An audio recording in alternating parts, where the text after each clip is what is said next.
संतोष हेगड़े ने एक second sir, संतोष नहीं, आनंद हेगड़े मैं आ रही हूँ।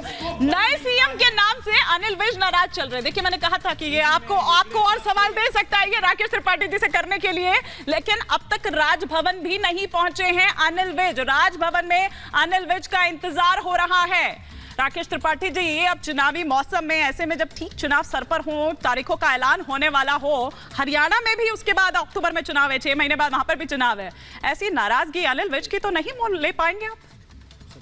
मुझे लगता है कि अनिल विज जी की नाराजगी की जो खबर आपके पास है, खबर इसको थोड़ा चेक करिएगा। मुझे पूरा विश्वास है कि अनिल विज जी की कोई नाराजगी नहीं है। ये जानबूझ करके इस तरह की भ्रामक खबरें फैलाने का प्रयास विपक्ष कोशिश करेगा कि कैसे असंतोष दिखाया जाए। अभी मैंने देखा कि आपके पैनल में लोग कह रहे हैं कि विधायक दल के साथ संवाद नहीं किया। विधायक दल की बैठक बीच में छोड़कर क्यों चले गए? जैसे नायब सिंह सैनी का नाम अनाउंस होता है, वो कह रहे कि भैया मैं भी तो 6 बार का विधायक हूँ।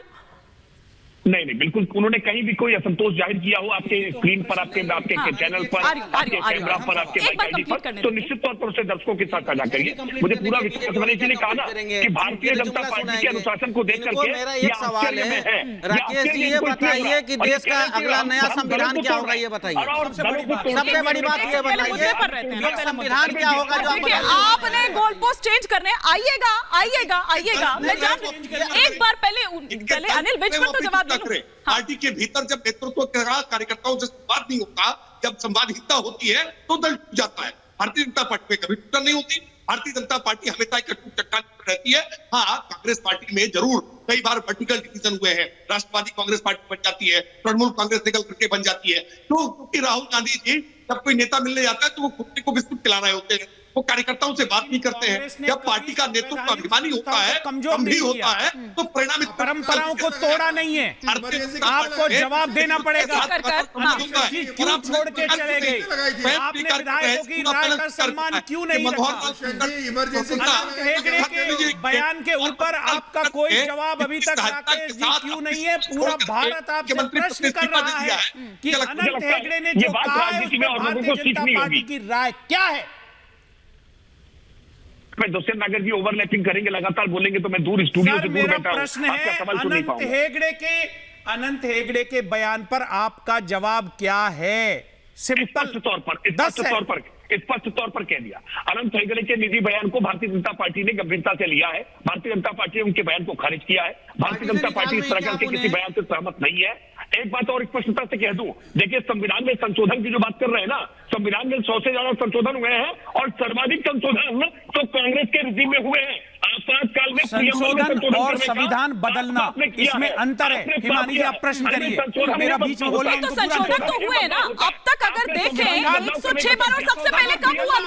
सबसे पहले कब हुआ था बताइए ना। भावना को बदला जाएगा, संशोधन नहीं कह सकते। अच्छा, वो संविधान बदलना है, वो बाबा साहब के सपने का अपमान है।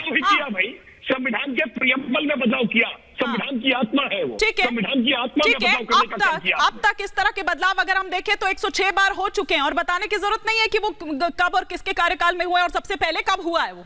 संविधान का सबसे बड़ा अपमान तो तब हुआ था जब हिंदुस्तान के अंदर इमरजेंसी लागू हुई थी। उस इमरजेंसी को आरएसएस का समर्थन था। दुष्यंत भाई, मैं कभी बीच में आपने देखा, मैं कभी तो वो 2.5 साल में संविधान को छोड़िए जितने भी संस्थाएं हैं, फिर वो जुडिशरी हो, एडमिनिस्ट्रेशन हो, सबको तारकिनार कर दिया गया था। विरोधी पक्ष के सभी नेताओं को जेल में डाला दिया गया। तो जो लोगों ने घोषित था, हिमानी जी वो घोषित था, वो घोषित था, आप अघोषित लगा रखे हैं। विरोध इस बात का अभी घोषित कर दीजिए। अगर आप मुझे बोलने देंगे तो नहीं देगा आपको। मैं बोलने दीजिए, एक बार कंप्लीट कर लेते हैं और हम राजभवन की तस्वीरें भी दिखाते रहेंगे। अनिल विज का इंतजार हो रहा है। सम्मान से पूछा, मैं बोलना चाहता हूँ, मैं आंसर दे रहा हूँ ना, मैं आंसर दे रहा हूँ। तो मुझे लगता है कि जो पार्टी जिन्होंने इमरजेंसी जैसे घातक चीजों को लाया था, आज जब ये सवाल पूछते तो बड़ा बुरा लगता है। हाँ, अगर उनको सवाल ही पूछना है तो उनके मेंबर ऑफ पार्लियामेंट पूछ ले। अगर कल उनके 2 4 5 अगर चुन के आ जाए वहां पे तो पूछ लेंगे। इनके नेता नहीं रहते ना, इनके कोई चुन के आते हैं, और आज ये बड़ी बात करते हैं। लेकिन जहां तक बात है हरियाणा की, मुझे लगता है कि हरियाणा में बड़ा अच्छा हुआ है। बहुत नेता नहीं रहते, यानी विपक्ष नहीं होता है। विपक्ष नहीं होता है क्या सदन में? या विपक्ष को आपने कुचलने का प्रयास किया, आपने देश को कुचक्र में फंसाने का प्रयास किया। आपको जनता हरा देती है, आपने निलंबन 56 सांसद करो तो निलंबन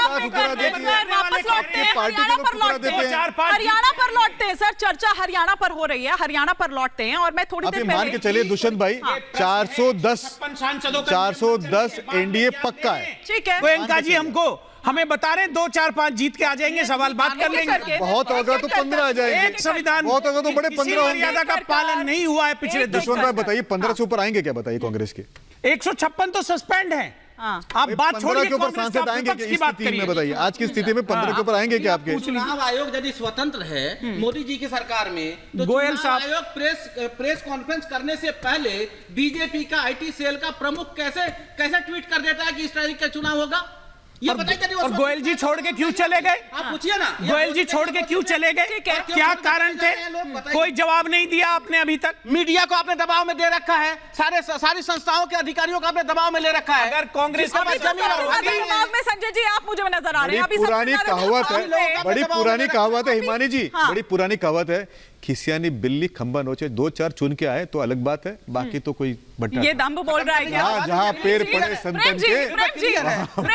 दीपेंद्र हुड्डा के बयान को किस तरह से देख रहे हैं? वो तो कह रहे हैं कि 3 महीने पहले ही मैंने बोल दिया था कि ये जो समझौता है वो अघोषित तौर पर, मतलब वो कह रहे हैं कि ये पहले ही सारी पटकथा जो है वो लिख ली गई थी। और उन्होंने कहा कि ये बीजेपी दरअसल वोट काटने की जो रणनीति है वो उसकी है, वो जेजेपी से अलग हो जाएगी अभी। और जेजेपी, इनेलो और कांग्रेस, इन तीनों में वो जो जाट वोट है वो डिवीजन हो जाएगा। वो कह रहे हैं कि उसका क्या फर्क पड़ता है, बाद में चुनाव बाद फिर साथ में आ जाएंगे, लेकिन जो फायदा लेना है वो तो मिल जाएगा।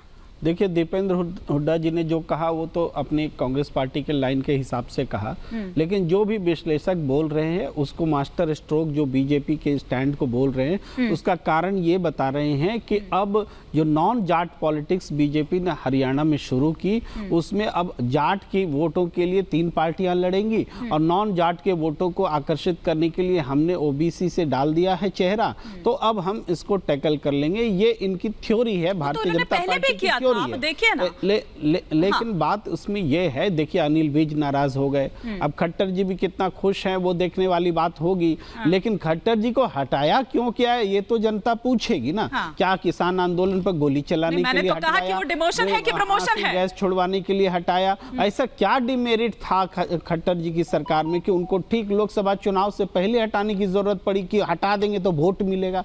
इसका जवाब देने चाहिए, खट्टर जी को हटा देने से वोट मिलेगा। फिर मैं समीर जी का रुख करूंगी, ये डिमोशन है कि प्रमोशन है? अब संकट ये है कि मेरे जवाब से ये संतुष्ट होंगे या नहीं होंगे, ये अपने पूर्वाग्रह से बाहर हो जाए तो शायद जवाब से संतुष्ट। भारतीय जनता पार्टी एक राजनीतिक संगठन है।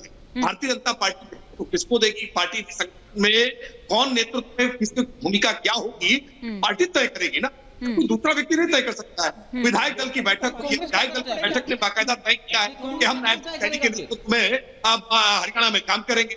इसके बावजूद बाहर बैठकर क्या आलोचना कर रहे हैं कि लोकतंत्र खतरे में आ गया, लोकतंत्र चोट हो गई है। अरे भाई विधायक दल ने बैठक की है, बीजेपी राजनीतिक पार्टी है और उसमें नेतृत्व तय करेगा और बाकी दलों में होगा तो ये सवाल उठाएंगे, ये मीडिया में दिन भर चिल्लाएंगे।